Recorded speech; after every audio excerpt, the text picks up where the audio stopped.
Assalamu alaykum, Erik TV'nin aziz görünmelleri. Bugünkü siyaset meydanı söhbet programımız hoş geldinler.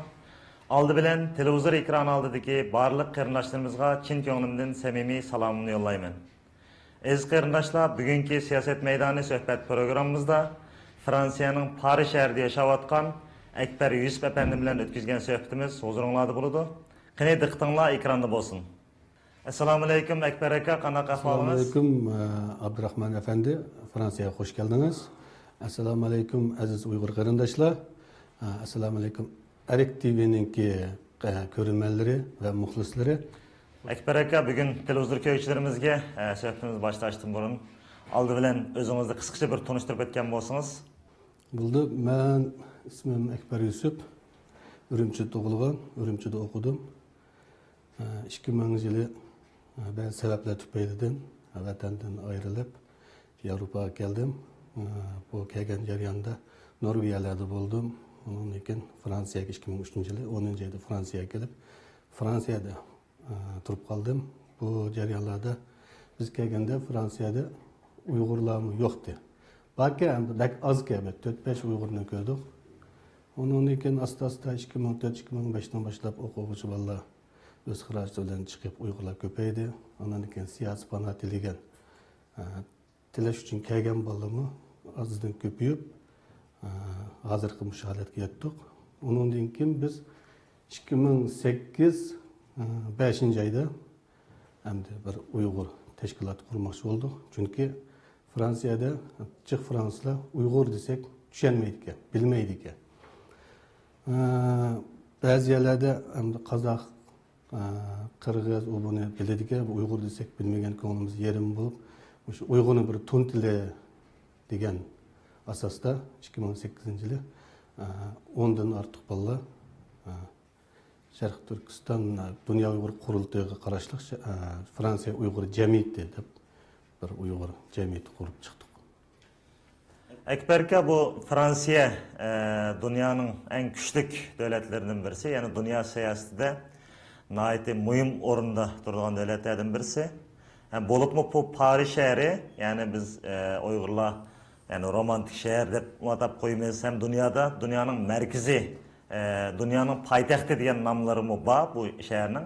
Yani bu naitmişler bir çoğun şehirde, küçük bir devlette biz Uygurlarның hem sanının bu nait az olan devletlerinin birisiken. Bir yerde teşkilat kuruş herhalde mening eski pek asan olmagandı dep qarayman. Siz bu teşkilat hakkında qanday kuruldu, kaçan kuruldu, hazır qanday hizmetlerini kılıp ketayotsizlar, bu şekilde biraz to'xtalib etemisiz? Doğru, hem teşkilatni hem de biz kurgan vaqtida çoğun qiyinchilik uçurmadık. Çünkü bir yerde siyasi fanat ilep kelgan bolalarning qiziqishi pek çoğun oldu. Ondan keyin bizniki bir şeyde burundan turib qolgan çoğunlarımız var, ularni qo'lladi. Teşkilatını kurup olgandan keyin qiyinchilik uçurduk. Çünkü biz teşkilatni qurishning oldida Germaniyada ochilgan demokratik tarbiyalash kursiga Fransiyadan vakil bo'lib, men yani Nurgül singlimiz birga qatnashdi. Bu yerda biz Rabia Qodir onamiz bilan boshqa rahbarlarimiz bilan ko'rishdik. Bu Fransiyada bir teşkilatninki qurilishiga bular bir ciddi qaradı. Çünkü Paris, o'zinglar bilasizlar, o tarafta Amerika siyasetinin büyüğü olsa, Avrupa'da Fransa, Paris siyasetninki büyüğü desek buludu. Bizim Uygur davasıga bu Paris'de bir teşkilat kurup, bir cemiyet kurup, bu Uygur'unu tuntuş. Vatandaki Xitay komünist hükümetin zulümüge uçuravatkan qarindoshlarimizni şu Avrupa, Paris'deki, Fransa'daki şu yerli xalqlarga tunutuş bu çoğun bir paydalı bir iş dep qaraymiz. Şununla Arabiya adimiz, Dolqun Aysa, yani başka Asqarjon rahbarlar bununla qattiq tezden bu teşkilatni qurishga nim qildi. Onun için Dolqun Aysa o'zi biz bilan birga qaytib bu yerga kelib bu yerdagi ishlarni bir gözden geçirip kanunluk Fransa hükümetinin itiraf kılgan kanunluk bir Şarkı Türkistan Uygur birleşmesini kurup çıktık. Ondan keyin asta bizning a'zoyimiz ko'paydi. Unga ergishib vatandan o'qish chiqqan Uyg'ur qarindoshlar 5-10 kelib, hozir aniq son yo'q. Ba'zilari 1000dan ortiq deydi, ba'zilari 500dan ortiq deydi. Meningcha 1000dan ortiq Uyg'ur o'quvchilar bor. Bu yerda 90% o'quvchini asos qilgan, Uyg'ur o'quvchini asos qilgan bir davlat bu. Bu yerda biz ham qanday qilib bu o'quvchilar bilan munosabatimizni qanday qilib tashkilotni texmo yaxshi jonlantirish uchun bunga hamda qanday qilsak bu o'quvchilar bilan bo'lgan munosabatimiz siyosiy vatanga bo'lgan bu munosabatimizni rivojlantirish uchun biz kuch chiqardik. Bunga ergishib 2009dan keyin Xitoy hukumati o'ziniki jasuslarini, o'ziniki ba'zi bir shu bizning tashkilotlarni buzib chechishga tirishadigan ba'zi bir nima deymiz, jasus bo'lmagan taqdirdami hasadxo'r, fitnachi Uyg'urlarni bir ishkidan chiqildi. Bunga ba'zilari o'quvchilarning orasiga berib, o'quvchilarning beshini qaydirib, voy tashkilotning ichida jasus va tashkilotda undaq qilgan odam bor, bundaq qilgan odam bor. Tashkilotning ichida ta hozirgacha Kommunist partiyasiga partiya haqqini to'layotgan odamlar bor degan fitnani o'quvchilar orasiga silib, bizning oldimizga kelib, bizning oldimizda bir xil tashkilot burunqidek ma'lumotudi, tashkilot unda bo'yatudi, qayta saylam qildi, u bu degan ishlar bo'ldi. Bunga biz endi ba'zan to'g'ri tushundik, chunki endi Xitoy tarixdan buyon bizniki Uyg'ur tashkilotlarini, Uyg'ur jamoatini chechishga, birlashtirishdan ayirishga tirishib kelayotgan bir davlat bu Xitoy Kommunist partiyasi. Shuni ham biz endi qanday qilsak mushtaq bir ishlardan bo'sib o'timiz deb nurg'un tirishgan bo'ldik. Bunday qilsakmi buning bu ishni qilayotgan odamlar peshonasiga bir ya ishpiyon jasus ya bunday deb yozib qo'ymagandan keyin aniq bilib bo'lmaydi. Yangidan kelgan o'quvchilar, bu yerga o'qishga kelgan o'quvchilar yangidan vatan kelib bu yerdagi ishlarni tushunib, ba'zi narsani tushunib o'quvchi bu bolalar gangirab, oyoq qarsa, anda turgan oyoq qarsa o'zini o'qish ishlari ba'zi ishlar shuning bilan bizniki bu tashkilotga bir jafoliq ishlar bo'ldi. 2008 biz tashkilotni qurgan vaqtida bir saylam bilan 7-8 idora heyeti bilan chiroyli qurib boshlagan 2010 Rabiya Adam Dünya Uyg'ur qurultiyining rahbarlarini elib 2-oyda Parijga keldi. Parijga bu yerda qayta saylam bo'lishni men o'tirib qo'ydim. Qayta saylam qilsanglar, qayta saylam bilan yana bir tashkilotni jonlantirsak degan bo'ldi. Bo'ldi deb 100dan ortiq Uyg'ur jamoatini yig'ib yig'in zalida bu saylamni olib, u saylamga men endi bizning qarindoshimiz Abdukaram bir nechimiz saylamga qatnashmadik, sirtqa chiqdik. Chunki Dünya Uyg'ur qurultiyining rahbarlari bu sizlar chiqib turinglar, biz fikr elib, ondan keyin saylamni sizlar yo'q yerda qilib baqiladi deb qildi, deb biz chiqdik. Undan keyin biroz saylam bo'ldi. Men kirgandan keyin qaytadan meni saylab chiqqanini aytib ma'raklagan holda jakalidi, amma o'zimniki xursand bo'lganimni, menga ishonganimdan o'zim bir xush bo'ldim. Ammo bu Rabiya odamlar, bu Dünya Uyg'ur qurultiyi rahbarlari qaytgandan keyin yana bu Xitoyning g'olchilari bizga aramlik bermadi. Her vaqt, her zaman bizning keynimizdan gap qildi, haqorat qildi. Uyg'ur o'quvchilar orasiga kirib, ularning beshini qo'ydadi, bizning qishimizga kelib, bizga uni buni yomon ko'rsatgan bo'ldi. Biz unga nurg'un bir amallarni qildik. Hatto men uqmagan bir asosda bir saylam olib berish degan narsalarni tepib chiqdi. Uning oldilarida ma'lum Xitoyniki jasuslari vatanda turib, ma'lum bir nima besim ishlatgan bo'ldi. Telefon qilib, sen bu ishni qilma, u bu degan bo'ldi. Men bularga o'zimniki tegishlik javobini berdim. Bunga Dunyo Uyg'ur qurultiyining taftishlarining xabari bor. Sen o'ylagan odam emasman. Men bu ishni qildim.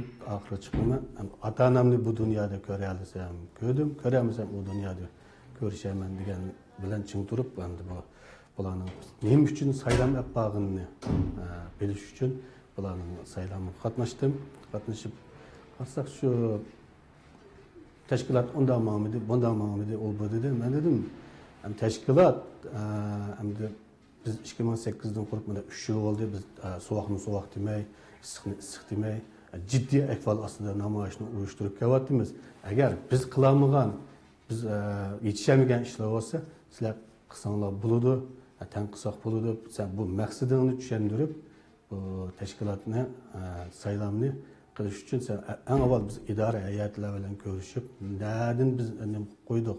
Ya qilamagan yerimiz bormi, tushuntir degan bular tushundirish bergandan keyin bu yerga saylamga bilib bilmay kelgan bolalar buni tushunib, shuningdek o saylam bu yerda bir yomon bir ahvolda bu saylama bichit bo'ldi.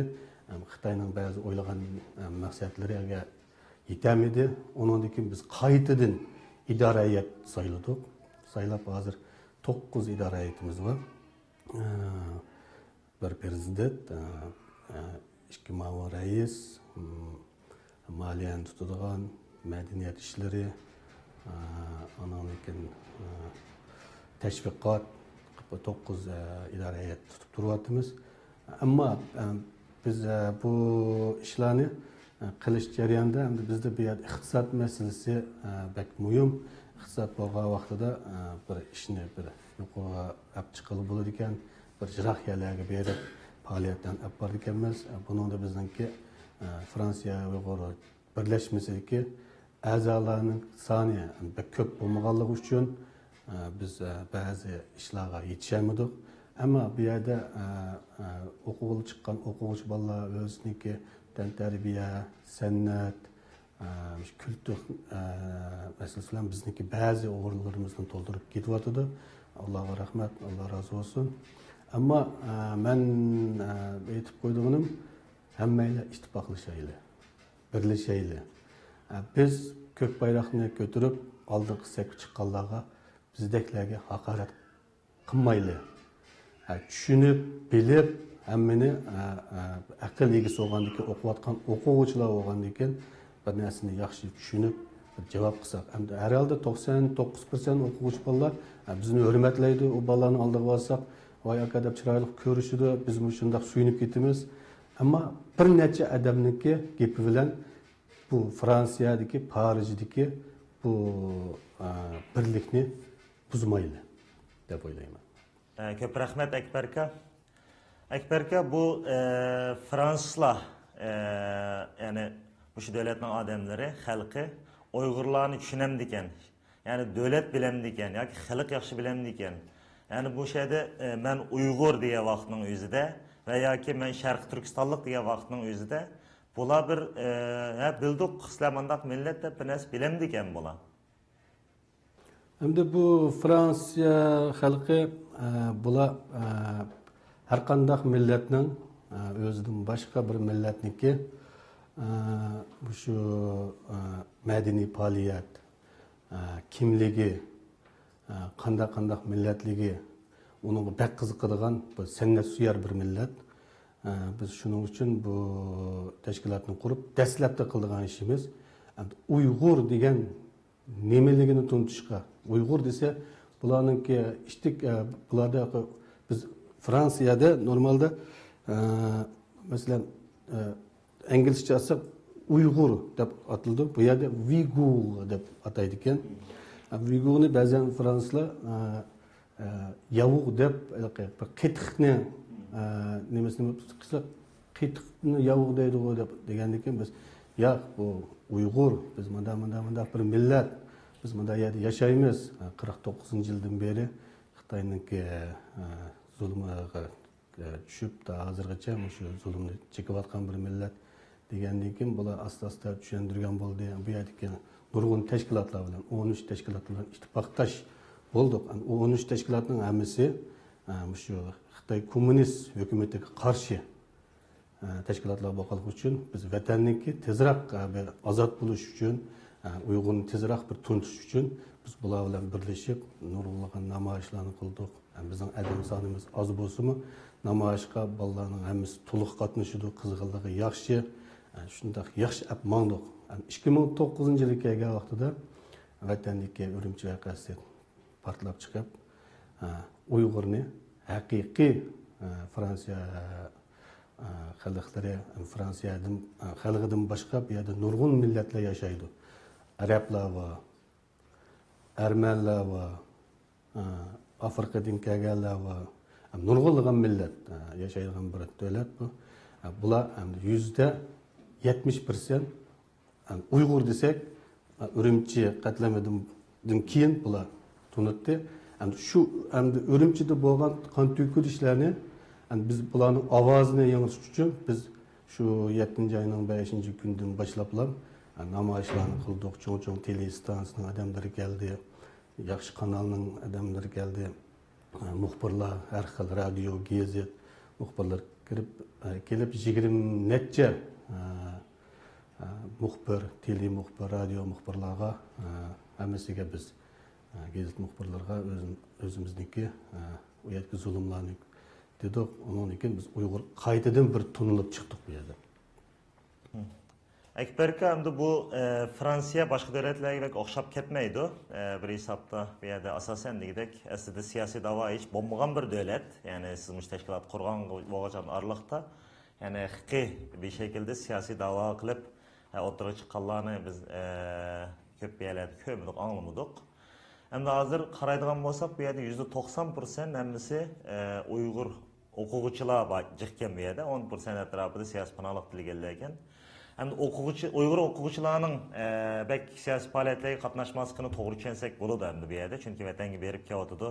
Ularni o'zining qo'lidan kelishicha Uyg'ur madaniyati, Uyg'ur san'ati haqida Uyg'urlarni tanishtirib faoliyatlarni qilibdi. Endi bu siyosiy panohlik tilgan Uyg'urlar ya'ni Xitoy pasportidan qutuldi.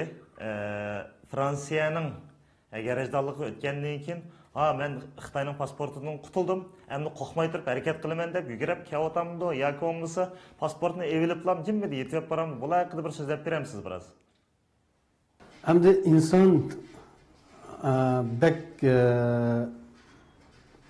aciz bo'ldi ekanmiz. Bu insonda har xil o'zgarishlar bo'lib turdi ekan, chunki biz Xitoy bilan uzundan beri birga yashab, bularning yomon illatlari, bularningki eski illatlari bizga singib ketgan o'xshaydi deb tushunaman. Chunki biz bu tashkilotni qurib, tashkilotda Fransiya qonuniga asosan qurgan bir tashkilot bo'lgandan keyin biz hamda bu yerda siyosiy panoh tilab kelgan Uyg'urlarga shu intervyu deymiz, o'zini tunishtirish so'tiga, so't deb avatimiz, bu asli so't emas. Shu yerga borgan vaqtida bulardan isbot talab qiladi. Sen Fransiyaga kelding, Fransiya Uyg'ur jamiyati ekan, u jamiyatga a'zomi, bo'lsa shularning isbotini ag'ash kelgan bo'lsang deb so'raydi.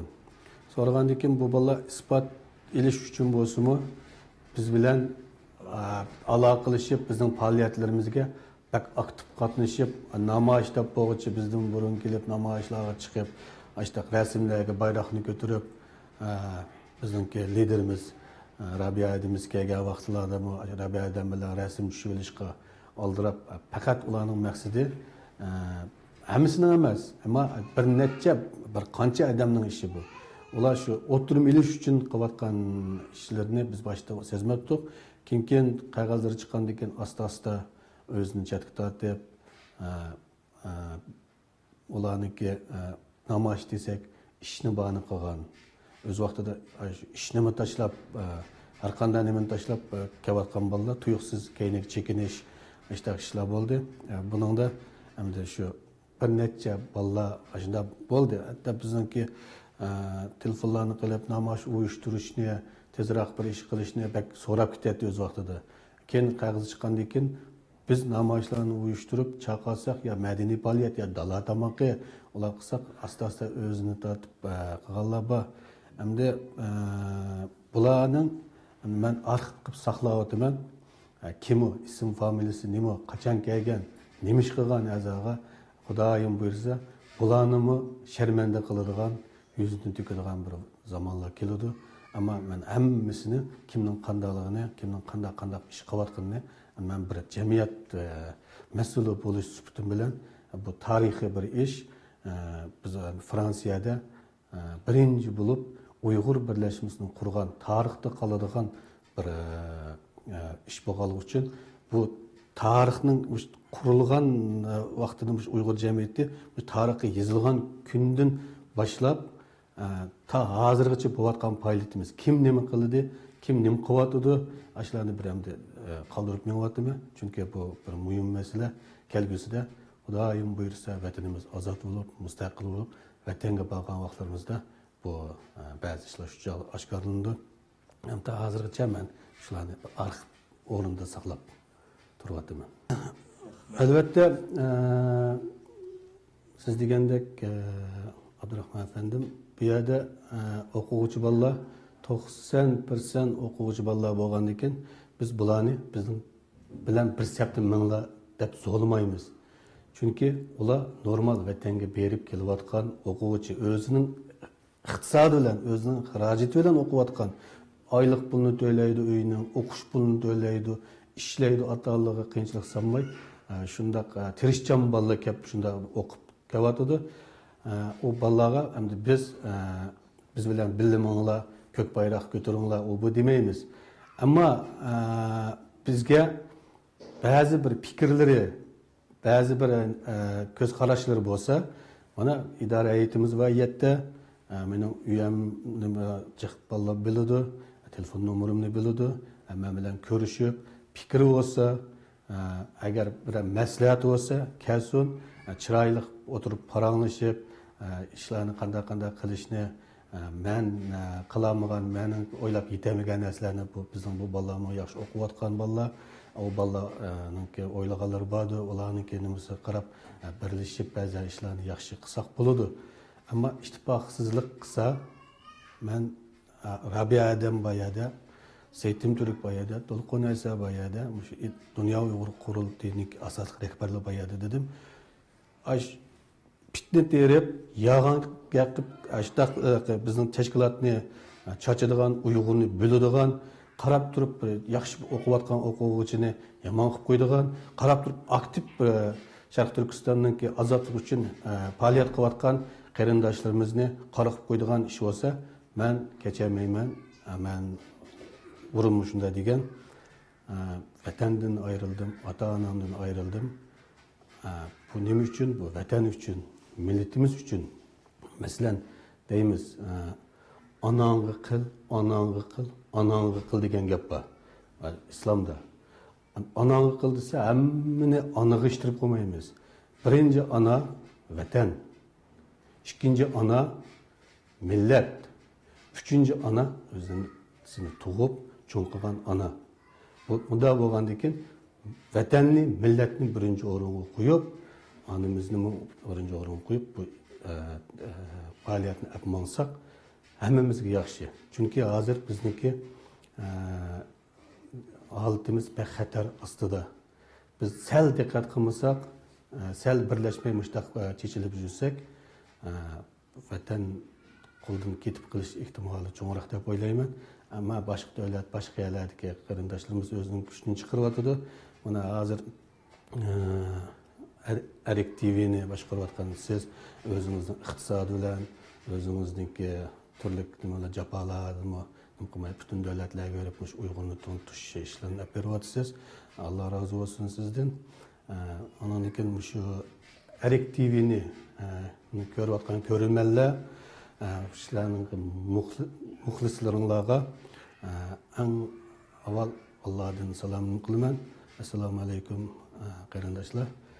Biz sizlardek mushtaq qarindoshlar bilan texmo yiqilishib, qo'limizdan kelishicha mayli iqtisodiy jihatdan bo'lsin, mayli ma'naviy jihatlardan qo'llashimiz kerak. Bundan keyin bu shundaq telelarning, shundaq matbuotlarning ko'plab chiqishini umid qilamiz. Andan keyin Dünya Uyg'ur Qurultiyi, endi shaxsan mening ko'z qarashim, Dünya Uyg'ur Qurultiyi bu bir ayga o'xshatdim men. Dünya Uyg'ur Qurultiyini.